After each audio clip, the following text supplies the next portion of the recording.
Mi padre me echó de la casa cuando tenía 18 años por una mentira inventada por su nueva esposa. 12 años después descubrí que ella había huido con una identidad falsa y un pasado criminal. Nunca volví a pisar esa casa desde la noche en que me echaron. Fue en diciembre, justo antes de Navidad. Tenía 18 recién cumplidos, y ni siquiera me dejaron empacar bien. Salí con lo que llevaba puesto y una mochila que ni siquiera era mía, me la había prestado un amigo días antes. Esa noche, mi papá me gritó que era una decepción, que no quería verme nunca más y que si tenía algo de dignidad, me iría sin hacer escándalo. No entendía nada. Una hora antes estábamos cenando como cualquier otro día. Había silencio, sí, como siempre desde que él se casó con ella, pero nada fuera de lo normal. Y de pronto, esa bomba. No me explicó por qué. Solo repitió que ya sabía todo, que estaba harto, que yo era igual que mi madre, una manipuladora de mierda. La rabia en sus ojos era distinta esa noche. No era una pelea común. Se notaba que había algo que lo había roto por dentro. Yo no sabía qué decir. Me sentí paralizado. No lloré, ni grité, ni supliqué. No sé por qué, pero me quedé mudo, quieto, como si estuviera esperando que todo fuera una broma rara. Pero no lo fue. Me empujó hacia la puerta y ella estaba ahí, con los brazos cruzados y cara de satisfacción. No dijo nada tampoco, solo se quedó mirando. Eso fue lo peor. Esa mirada. Como si todo estuviera saliendo según lo planeado. Dormí en el sofá de un amigo esa noche. Luego pasé un par de semanas saltando de casa en casa. Nadie me preguntaba mucho y yo tampoco contaba nada. Me daba vergüenza decir que mi padre me había votado. Él, que solía presumir de ser un hombre de familia, que me obligaba a ir a misa todos los domingos cuando era niño, que me decía que la sangre es lo primero. Bueno, al parecer no. No cuando la mujer que conoció en una API se trajo a vivir con nosotros 6 meses después de conocerla le dijo que yo era un problema. Pero no fue hasta meses después que supe qué fue lo que supuestamente hice. Una tía, la única que todavía me hablaba de vez en cuando, me llamó para decirme que lamentaba todo, y que no podía creer lo que ella le había contado a mi papá. Le dijo que yo había intentado meterme con ella, así como suena, que había entrado a su cuarto una noche y que me había insinuado. Y lo peor, que ella no había querido contar nada al principio por respeto a la familia, pero que no podía callarse más. Eso fue lo que le metió en la cabeza. Y él le creyó, sin preguntarme nada, sin darme oportunidad de defenderme. Y claro, ahora todo cuadraba. Sus cambios de actitud, el distanciamiento. Como dejó de incluirme en decisiones familiares, como empezó a ponerme condiciones absurdas para todo. Como cada conversación con él se volvía un interrogatorio. Yo no entendía de dónde venía eso. Pensaba que era yo, que tal vez estaba siendo un mal hijo, que era muy egoísta, que tal vez me comportaba como un idiota y no me daba cuenta. Pero no. Era ella. Siempre fue ella. Me quedé con esa rabia congelada dentro por años. Me jodió la cabeza. Me costaba confiar en la gente. No formé pareja. Me volví seco. Trabajaba y dormía. Eso era todo. Me esforcé por no pensar en ellos. Pero cada vez que pasaban las fiestas, o cada vez que me topaba con algún recuerdo, esa escena volvía a mí. Esa noche. Esa puta noche. Y esa cara de ella. Siempre esa maldita cara. Pero lo peor vino 12 años después. Pasaron 12 años desde esa noche y aunque intenté seguir con mi vida, la verdad es que nunca me recuperé del todo. No podía. Me levantaba todos los días con la misma rutina, trabajaba en mantenimiento en una universidad comunitaria en Indiana. Hacía turnos largos porque no tenía nada esperándome en casa. No salía, no hablaba con casi nadie fuera del trabajo y si lo hacía, mantenía las conversaciones superficiales. No me interesaba conectar con nadie. Nunca fui a terapia, no porque no creyera en eso, sino porque sentía que si abría esa puerta no iba a poder cerrarla. Guardé todo adentro, como me enseñaron de chico. Como hacía mi viejo cuando se moría alguien, se encerraba en el taller, ponía la radio y no hablaba por día. Así hice yo. Solo que en vez del taller era mi cuarto. La última vez que hablé con él fue ese mismo año en que me echó. Le mandé un correo. Uno solo. Le dije que no había hecho nada, que no entendía por qué me creía capaz de algo así y que si quería hablar, ahí estaba. Nunca respondió. Lo bloqueé de todos lados después de eso. Ni siquiera sé si lo leyó. No me importaba en ese momento, o eso me decía. Mi tía me escribía por Navidades, a veces por mi cumpleaños. Siempre mensajes cortos, tipo espero que estés bien. Una vez me dijo que él estaba viejo, que parecía enfermo, que ella ya no se mostraba tanto, que andaba más retraída. No sé, no le di importancia. La rabia me protegía de la curiosidad. Hasta que hace 6 meses, todo cambió. Me llamaron del hospital. Sí, a mí. Mi número estaba como contacto de emergencia. Me sorprendió tanto que casi cuelgo pensando que era un error. Pero no. Me dijeron que mi padre había tenido una caída fea en su casa y que no respondía bien, que estaba consciente pero confundido y que había preguntado por mí. No supe qué hacer. Me pasé horas sentado en el coche, con el teléfono en la mano, pensando si debía ir o no. Terminé yendo. No por él. Por mí. Porque necesitaba ver con mis propios ojos qué clase de basura era. Necesitaba sacarme eso del pecho. El hospital estaba en Fort Wayne. Me llevó 3 horas llegar desde donde vivía. Cuando entré a la habitación, me arrepentí al instante. Estaba flaco, demacrado, con tubos en la nariz, la cara gris. Y aún así, cuando me vio, medio sonrió. Intentó hablar pero no podía. Su voz era apenas un susurro. No sé por qué, pero no dije nada. Solo me quedé ahí parado, mirándolo. Después de un rato, se quedó dormido. No volví al hospital por varios días. Me sentí estúpido por haber ido. Pero entonces mi tía me llamó. Me dijo que ella se había ido hacía más de un año. Que lo había dejado. Que vendió cosas de la casa, vació cuentas y desapareció. Que nadie la veía desde entonces. Que cuando le preguntaban, él no decía nada. Solo se encerraba en sí mismo. Eso me dio vuelta la cabeza. ¿Cómo que lo dejó? Después de todo lo que hizo por ella, después de echarme, de renunciar a su único hijo por esa mujer y ella simplemente lo abandonó. Empecé a hacer preguntas. Contacté a un viejo amigo de la familia, uno de esos que siempre estaba en los asados cuando era chico. Me dijo que había escuchado cosas raras, que mi madrastra nunca fue del todo honesta con su pasado, que tenía otro nombre antes, otra ciudad, que había rumores de que tenía familia en Texas, pero nadie sabía nada con certeza, que cuando se fue lo hizo en silencio, sin despedidas, como si nunca hubiera existido. Y ahí fue cuando empecé a sospechar. Algo no me cerraba. Nada de eso tenía sentido. ¿Por qué alguien desaparecería así? ¿Por qué dejaría todo atrás, incluso al hombre que le creyó una mentira tan grave? Tenía que haber algo más. Así que hice lo que nunca pensé que haría, volví a esa casa. Volver a esa casa fue como escarbar en una herida que ya estaba llena de pus. No era nostalgia lo que sentí, era una mezcla de asco y ansiedad. Todo seguía igual desde afuera. Mismo color gastado en la pintura, misma cerca rota que nunca arreglaron, incluso el buzón chueco seguía ahí. Era como si el tiempo se hubiera detenido justo en el momento en que me echaron. Solo que ahora todo estaba más sucio, más vacío, más muerto. Entré con una llave vieja que había guardado sin saber por qué. La cerradura costó un poco, pero funcionó. El olor fue lo primero. A humedad, encierro y algo podrido. Me dieron arcadas. Caminé despacio, como si el piso fuera a colapsar con cada paso. Cada rincón era un recuerdo que no quería revivir. Ahí estaba la mesa donde hacíamos las tareas, el sillón donde mi padre dormía borracho algunas noches. La cocina con las mismas manchas en la pared. Todo intacto y miserable. Subí a lo que era mi cuarto. Vacío. Ni una caja, ni una señal de que alguien alguna vez vivió ahí. Como si hubieran borrado mi existencia. Pero no estaba buscando recuerdos. Estaba buscando algo más. Algo que explicara quién era ella, qué se llevó, qué dejó. Me metí en su cuarto. O lo que fue de los dos. Raro entrar ahí. Había un olor distinto. Algo dulce, pero rancio. Abajo del colchón encontré lo de siempre, papeles viejos, recibos, tarjetas vencidas. Pero también había una carpeta negra, de esas que parecen de oficina. Sin nombre, sin etiquetas. La abrí y ahí empezó a caer todo. Primero, una copia de un acta de nacimiento con un nombre distinto al que siempre usó. Luego, una licencia de conducir de Texas, emitida 5 años antes de conocer a mi papá. Otro nombre, misma cara. Había también papeles de una corte del condado de El Paso. Demandas. Cargos por fraude, uno de identidad y una orden de alejamiento emitida por un hombre que, al parecer, fue su esposo en 2004. Me senté en la cama. No podía creer lo que estaba leyendo. Esa mujer había tenido otra vida, otra historia. Le mintió a todos. Le mintió a mi padre. Me mintió a mí. Y lo más enfermo, todo lo que usó para destruirme lo había hecho antes con otra gente. No era la primera vez. Era un patrón. Seguí revisando. Había fotos. Una con un niño. No reconocía al chico, pero por la fecha al dorso, 2007, debía tener al menos unos 18 o 19 ahora. ¿Tenía un hijo? ¿Dónde estaba? ¿Lo abandonó también?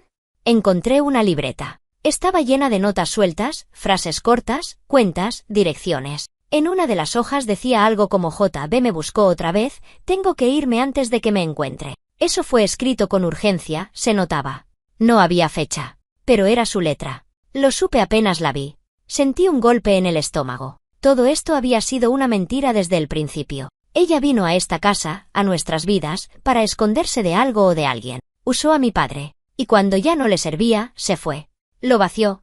Lo jodió. Como me jodió a mí. Como seguro jodió a otros. No entendía por qué mi padre nunca investigó. Pero conociéndolo, probablemente no quiso ver. Siempre fue más cómodo para él tragarse la versión que más le convenía. Y cuando esa versión lo obligaba a elegir entre su esposa y su hijo, eligió a la que le calentaba la cama. Así de simple. Bajé al sótano después. No sabía por qué, pero algo me decía que había más. Y sí, ahí encontré la caja fuerte. Todavía tenía el mismo código, la fecha del día en que se conocieron. Patético. Dentro había efectivo, unos $2000. Pero lo importante eran los sobres. Cartas. Todas dirigidas a alguien llamado Jimmy. Varias de ellas eran de amor. O eso parecía. Decían cosas como: cuando todo esto termine, podremos estar juntos y perdóname por hacer esto. Pero no tengo opción. Ahí me volví a sentar. ¿Quién era Jimmy? ¿Dónde estaba ahora? ¿Y por qué mi padre nunca leyó estas cartas? ¿O si lo hizo y nunca dijo nada? ¿O las encontró después de que ella se fue? Me quedé ahí horas, procesando, sintiendo esa mezcla de furia, tristeza y esa clase de vacío que solo aparece cuando te das cuenta de que nunca tuviste lo que pensabas. Nunca tuve una familia, solo tuve una pantalla rota, una obra de teatro. Esa noche dormí ahí, en un colchón lleno de polvo, porque no quería irme. No todavía. Porque sabía que no era el final. Que todo esto recién empezaba. Dormí mal esa noche. Me despertaba cada 2 horas, con el corazón latiendo como si me hubieran sacado de una pesadilla. Pero no era un sueño. Estaba ahí, en esa casa, rodeado de las ruinas de algo que nunca fue real. Al amanecer, hice café con lo poco que quedaba en la despensa. Ni leche había. Me senté en la cocina, esa misma donde tantas veces me senté con él cuando era niño, cuando todavía me decía que estaba orgulloso de mí. Y ahora estaba ahí, tomando café aguado, con cartas en la mochila que hablaban de un tipo llamado Jimmy y de una historia que no era la nuestra. Me fui al hospital ese mismo día. No porque quisiera verlo. Pero necesitaba respuestas. Si él sabía algo y nunca dijo nada, tenía que enfrentarme a eso. Lo encontré más despierto esta vez. Me miró y dijo mi nombre, suave, como si le costara. No me acerqué de inmediato. Me quedé parado ahí, con los papeles en la mano. ¿Quién es Jimmy?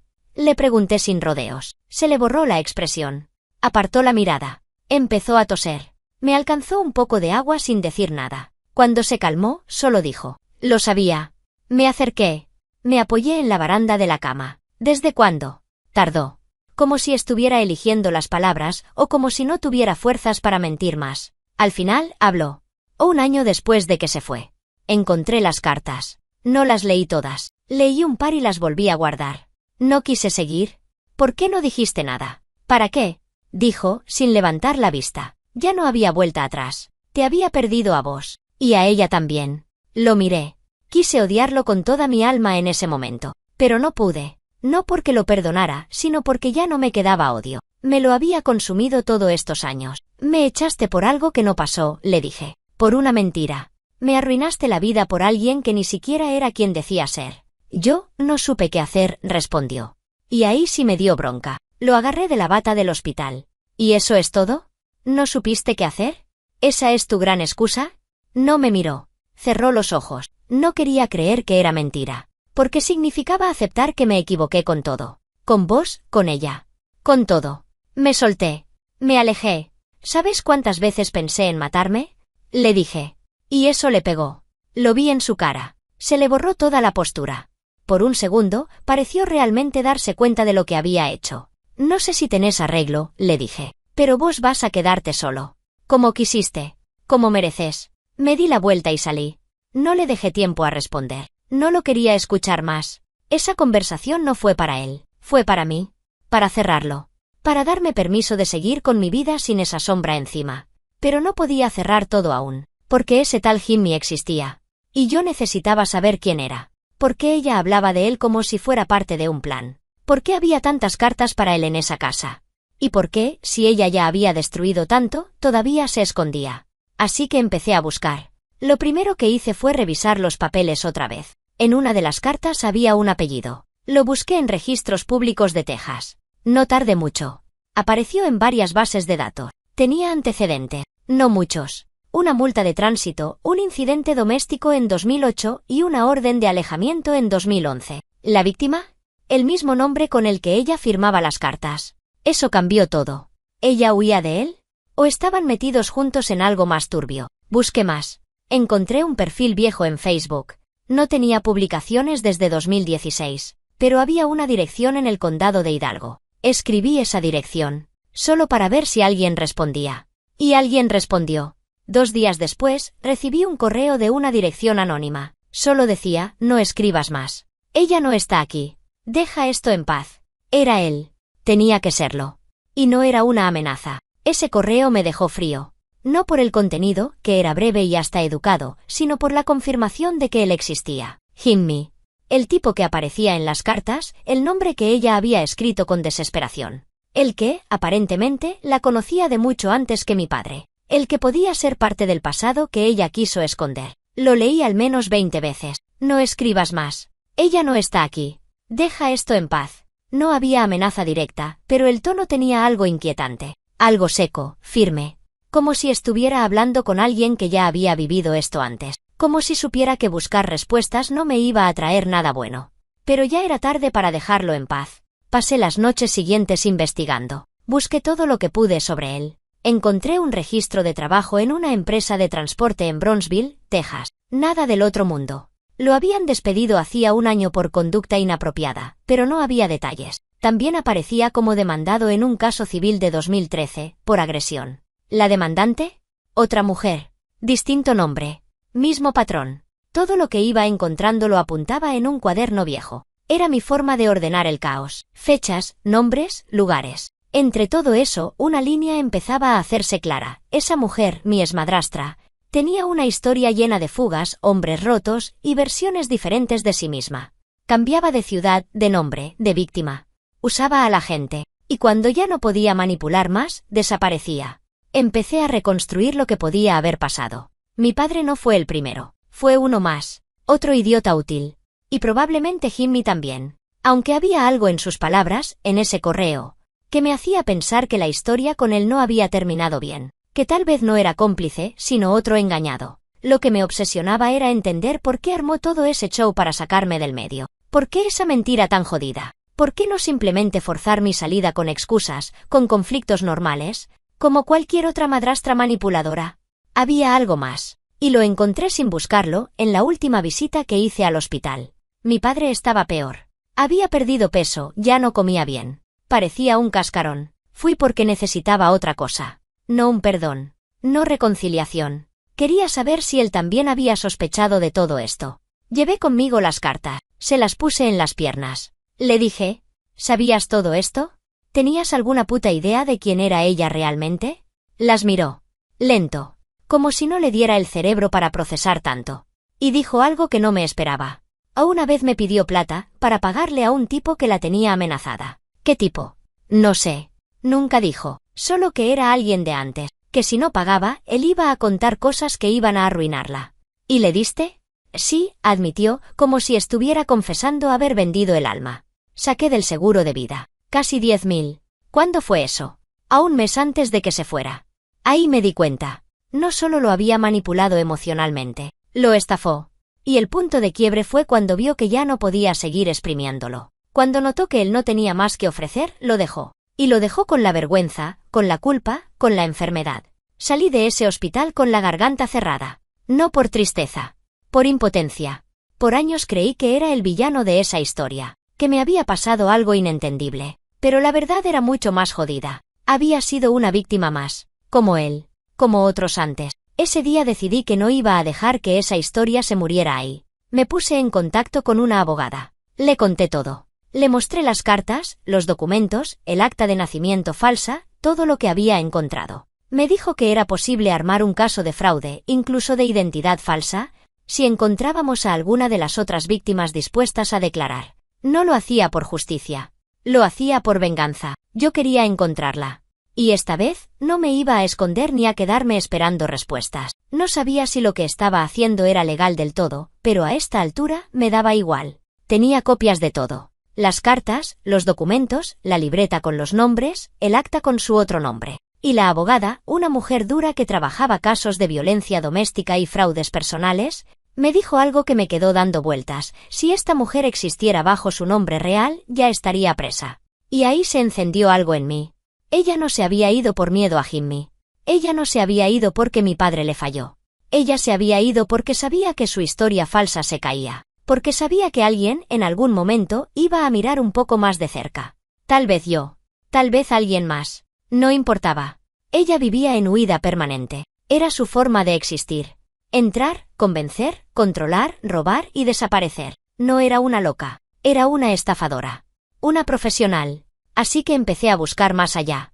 Usé foros, Reddit, Facebook, grupos privados. No di su nombre directamente. Publiqué en subreddits de ayuda legal de víctimas de fraude emocional. Armé hilos con detalles vagos, siempre sin dar info concreta, pero con descripciones de lo que pasó, patrones, movimiento. Empezaron a caer respuestas. Gente con historias parecidas. Una mujer con una vida paralela, que se hacía pasar por otra, que cambiaba de estado cada 2 o 3 años. Y en al menos 2 casos, el patrón era el mismo, una pareja mayor, algún conflicto con hijos, y después la desaparición con dinero o bienes. Un tipo en Arizona me respondió un mensaje privado. Me dijo que su papá había vivido con una mujer igual, misma edad aproximada, mismo físico.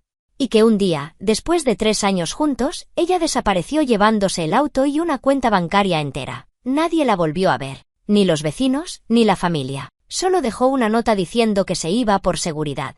El tipo me pasó una foto vieja. No se veía muy bien, estaba algo borrosa. Pero era ella. Sin dudas. Empezamos a hablar más seguido. Comparábamos notas, fechas, ciudades. Había coincidencias. Él tenía acceso a uno de los correos que ella había usado con su padre. Así que hicimos algo que tal vez estuvo mal, pero no me importa, accedimos a la cuenta. Estaba inactiva desde hacía años, pero tenía correos antiguos. Uno me llamó la atención. Era de alguien llamado L. Moreno.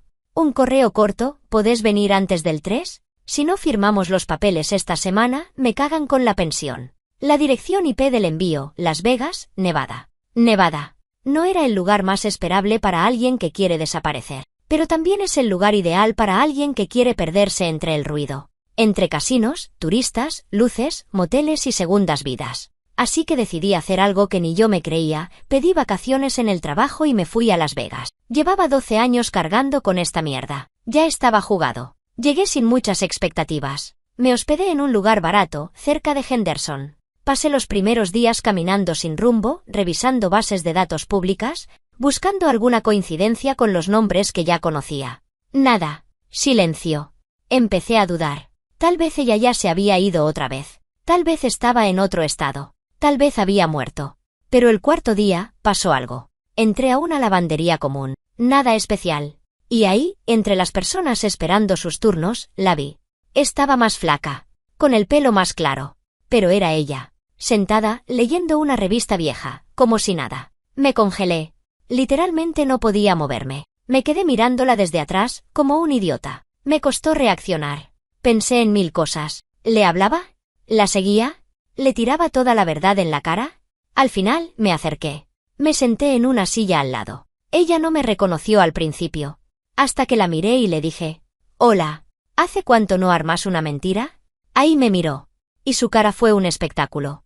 El susto, la confusión y después algo que me dio asco, una sonrisa. ¿Nos conocemos? No te hagas la estúpida, le dije. ¿Sabes quién soy?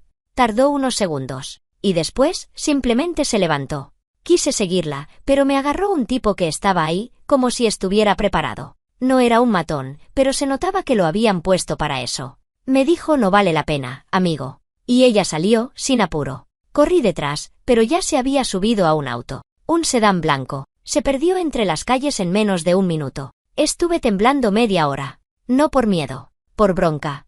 Por la frustración de haberla tenido tan cerca. Pero no era el final. Tenía una dirección IP.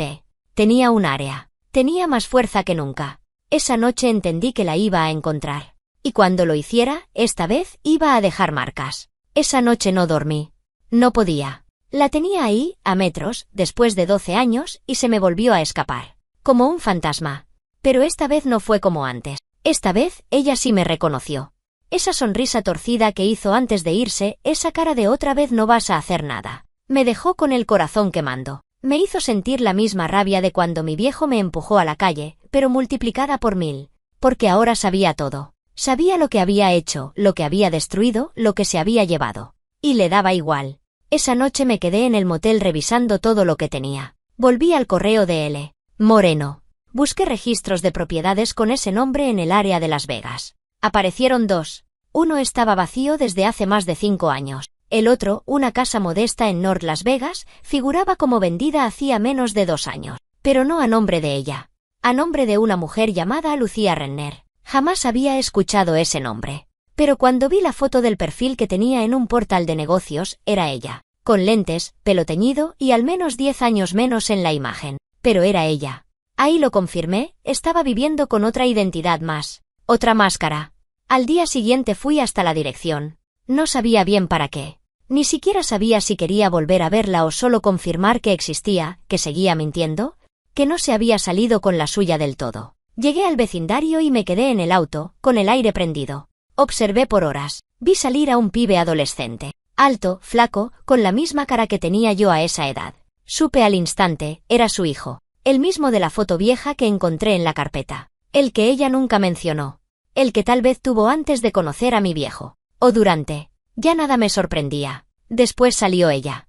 Ropa de gimnasio, pelo recogido, auriculares. Como si fuera cualquier otra vecina más. Una madre normal, con una rutina. Me hervía la sangre. ¿Cómo alguien puede rehacer su vida así, sin pagar por todo lo que dejó atrás? Como si el pasado no existiera. Como si no hubiera dejado pedazos de gente por todos lados. Pensé en acercarme.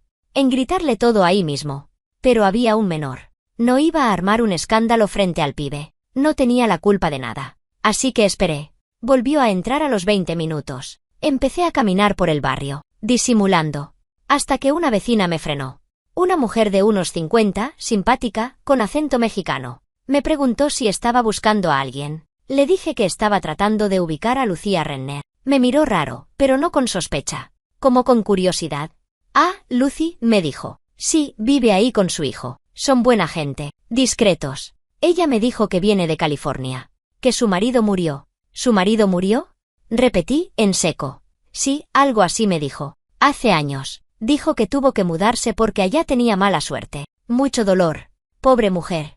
Pobre mujer. Tuve que morderme la lengua para no soltar una carcajada. Le había contado otra historia más. Otro personaje nuevo. Y ya se había ganado la simpatía del barrio. Como siempre. Es su superpoder. Esa noche, volví al motel y armé todo en un documento. Fotos, nombres, direcciones, fechas, hasta la conversación con la vecina la transcribí. Lo mandé todo a mi abogada. Le dije que estaba listo para denunciarla. Que iba a firmar lo que fuera. Me respondió 1 hora después. Tenemos suficiente. Pero si vamos por vía legal, esto se hace público. Tendrás que declarar. ¿Tu padre también está seguro? Le dije que sí. Me dijo que me preparara. Durante los días siguientes, mi padre no contestó los mensajes. No sé si no podía o no quería hablar conmigo. Pero yo ya no lo hacía por él. Lo hacía por mí. Por el pendejo de 18 años que lloró en un colchón prestado. Sin entender por qué su viejo le creyó a una desconocida antes que a su propio hijo. Por los años de terapia que nunca hice pero que necesitaba. Por todas las noches en que me pregunté si había sido mi culpa. Y por todas las otras personas que seguro dejó atrás. 1 semana después, presentamos la denuncia por suplantación de identidad y fraude. No sabíamos si lograríamos que le cayera una causa formal, pero como mínimo, iba a tener que dar la cara. Iba a tener que explicarse.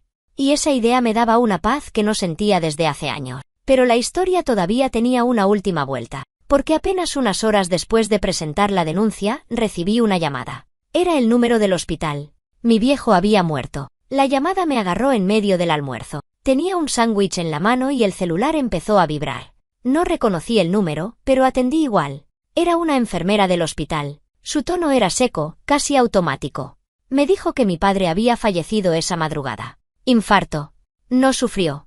No dejó ningún mensaje. Me quedé en silencio. No supe qué decirle. Ni siquiera me dolió de inmediato. Solo sentí una especie de peso en el pecho. Como si me hubieran echado un saco mojado encima. Colgué sin saber bien qué hacer. Me quedé sentado, el sándwich intacto, mirando por la ventana del motel. A lo lejos, una fila de autos avanzaba por la avenida como si nada. Como si el mundo no se hubiera roto otra vez. No lloré. No podía. Estaba vacío. Pasé la tarde deambulando por la habitación. Recordé momentos sueltos, mi viejo enseñándome a cambiar una rueda, riéndose con la boca llena, gritando un gol en la tele. Me acordé de cuando me echó, del frío en la calle, de su silencio todos estos años. Todo mezclado. Amor y odio en la misma bolsa. Esa noche, le conté a la abogada lo que pasó. Me dijo que lamentaba mucho todo, pero que si yo quería seguir con la denuncia, el proceso seguía. Incluso si él ya no podía testificar. Yo le dije que sí. Que ya no era solo por mí. Era por la verdad. Volví al día siguiente a la casa de Las Vegas. Me estacioné enfrente. No pensaba tocar la puerta, solo mirar. Ver si ella se enteraba. Si salía. Si me enfrentaba. Nada. Las luces se apagaron cerca de las 10. Todo tranquilo. Pero a la mañana siguiente, algo cambió. Me llamó la abogada. Habían recibido una respuesta formal del abogado de Lucía Renner. No admitía culpa. Decía que todo era una confusión, que las pruebas no eran concluyentes, que se trataba de una persecución personal motivada por resentimiento familiar. Me largué a reír. Una carcajada fea, seca. Me parecía increíble que todavía tuviera la cara para negarlo todo. Para seguir con el show. 2 días después, recibí una carta, escrita a mano, sin remitente, pero con mi nombre y la dirección del motel. La abrí. Era de ella. Sé que fuiste vos el que vino a buscarme. Sé que estuviste en la lavandería. No me sorprende. Sos como tu padre, nunca sabes cuándo dejar algo en paz. Me fui porque necesitaba sobrevivir. Tu papá sabía más de lo que te dijo. Él no fue tan inocente como crees. Si te contara todo, no me creerías. Nunca vas a entender por qué hice lo que hice. Solo te digo esto, déjalo ir. Ya está muerto. Nada de lo que hagas ahora lo va a cambiar. Y vos también vas a terminar solo si seguís escarbando en el pasado. Hacelo por vos. No por mí. La leí 2 veces. La tercera la rompí. Cada línea era puro veneno disfrazado de consejo. Ella quería cerrar la historia sin pagar. Como siempre. Pero esta vez no era ella la que tenía el control. 2 semanas después, el caso se formalizó en Nevada. No fue fácil, pero conseguimos que se la citara a declarar. No por todo lo que me había hecho a mí, eso ya era parte de otra historia, sino por los papeles falsificados, por los nombres múltiples, por la estafa económica a mi padre. No sabíamos si iría presa. Tal vez no. Tal vez se escaparía otra vez. Pero su nombre ya no iba a estar limpio. Su juego había terminado. La prensa no cubrió nada. Nadie lo supo.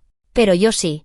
Yo estuve ahí, frente al juzgado. La vi entrar. No me miró. Ya no podía. 1 mes después, volví a Indiana. No fui al funeral de mi padre. No había funeral, en realidad. Solo una cremación sin ceremonia. Dejaron la urna en una repisa del hospital. Nadie la fue a buscar. Fui yo. Porque a pesar de todo, era lo que correspondía. No lo perdoné. Pero tampoco lo odié más. Dejé la urna en un terreno baldío que él solía visitar con mi mamá, cuando todavía estaba viva. Tiré las cenizas ahí. Solo. Sin palabras. Ese fue el cierre. Ahora vivo tranquilo. No bien. Pero tranquilo. No pienso todos los días en lo que pasó. A veces sueño con ella, otras con él. A veces con el pibe que salió de esa casa en Las Vegas. Me pregunto si sabe. Si algún día va a descubrir quién es su madre realmente.